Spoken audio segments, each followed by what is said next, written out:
Scream and holler for every man who died, when two uncompromising men defied a father's offer in the way of kings by bearing egos over trivial things. 9 years they've wasted on this blood-soaked shore. There seems no end to this unending war. With hordes of soldiers that the Greeks deploy, they still can't batter down the walls of Troy. But then a cleric from a nearby land comes trudging eastward on the reddened sand to offer gifts for Agamemnon's tent. In hope the king's ardor has now been spent, this priest now enters on the royal track to try and barter for his daughter back. This daughter, though, is Agamemnon's prize, a treasure given by his staunch allies for recent battles Agamemnon's led. This maid's now sharing his imperial bed. The men all canvass their unbending king to have a heart and do the generous thing. His fame and stature will be much increased if he shows some mercy to this kindly priest. To his men's persuasion Agamemnon's blind. The king won't alter his unruly mind. Her city's conquest happened fair and square. The priest's entreaties hardly stand a prayer. So the priest now calls upon Apollo's might. Punish this insult to a father's right. Listen, Apollo, I beseech and beg. Grant to the Greeks an everlasting plague. For 9 long days Apollo's arrows fly. For 9 long days so many Grecians died that the men now gathered to decide what's best. What godly mandate have they now transgressed? The prophet Chalcus is the one who knows. His word is gospel everywhere he goes. He's frightened knowing he is now the one who's forced to tell what Agamemnon's done. But now they know that Agamemnon needs to release his girl before the war proceeds. Achilles' mettle is the Greek ideal. His only weakness is his fragile heel. This near immortal is the one they've sent to confront their leader in his lavish tent. He tells his leader to release his maid, but stubborn leaders just cannot be swayed. The king addresses the assembled crowd. Demands like this one shouldn't be allowed. Why must the king renounce his just reward? Why should I yield and leave my needs ignored? Why should I listen to your pack of lies? That lovely maiden is my well-earned prize. But bold Achilles wouldn't understand. I'd sooner kill him than release her hand. Just try to take her from my regal bed, and watch me take Achilles' girl instead. Achilles relishes his maiden's kiss. That son of a goddess won't stand for this. He reaches backward for his veteran blade to bring some closure to the king's tirade. But Achilles' mother from Olympian air comes swooping down to grab his flowing hair and whispers something for his ear alone of the missing patience that he should have shown. You can't continue with this fruitless dance. Just wait a while and then you'll get your chance. It's no occasion to retaliate. It's now the time to just relax and wait. He slides his weapon in its sheath again. His head is cooler when he counts to 10. He's still as angry as he ever was. There's more to say, and say it now he does. What right have you, who in your chambers lie, standing and scheming while your soldiers die? What right have you, whose craven hide you saved, to steal the prize for whom I fought so brave? I'm a king myself, with many men to lead. A valiant group I'm pretty sure you'll need. Just find a way to fall asleep alone, or we're going home and then you're on your own. This war with Troy is no concern of ours. The more it lasts, the more our spirit sours.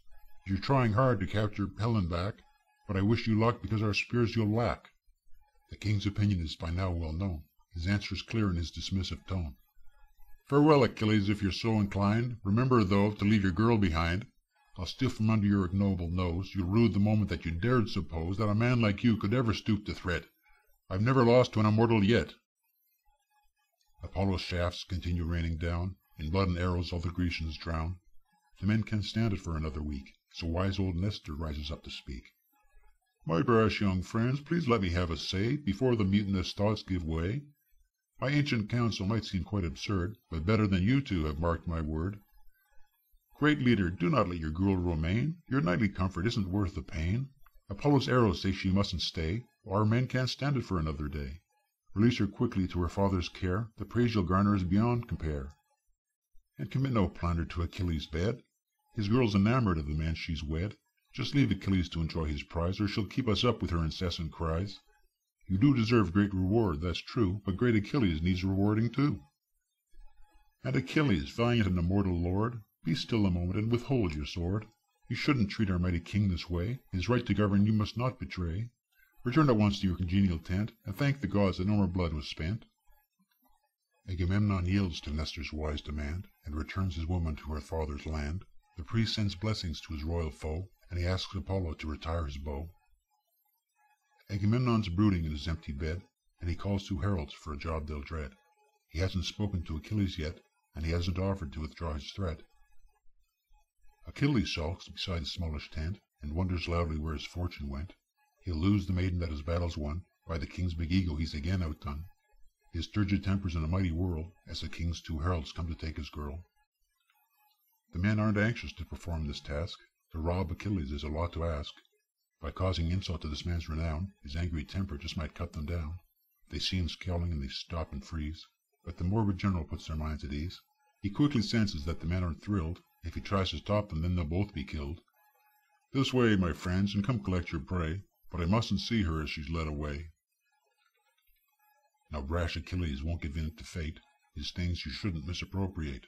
Revenge has now become his main pursuit, but the man's exhausted every mortal route. With no more here to take advantage of, he'll look for comfort in the skies above.